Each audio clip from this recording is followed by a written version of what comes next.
花莲市复兴国小边仔的复兴绿桥是花莲市上尾一帮绿桥，因为学生愈来愈少啊，这帮桥较无人咧过，而且常常有驾驶的视线去互桥砸掉咧，所以公所即阵是决定要甲拆掉。在地大高山附近路段的复兴天桥，11:08点将会退役，保护复兴国小囡仔上下课要甲一家之年，即马真少人使用，附近民众也认为爱拆。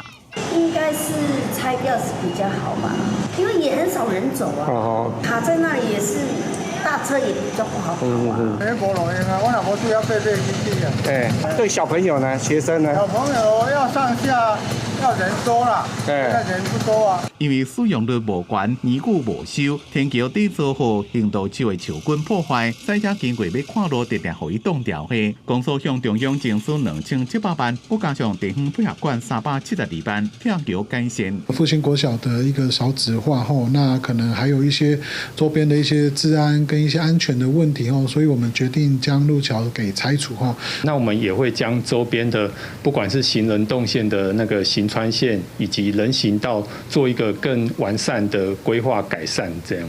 拆除工作自11:08点开始，透明时间10点钟。估计整建的部分包括华西路、府前路、北兴路等路段连行步道，时间的长度超过2000公尺。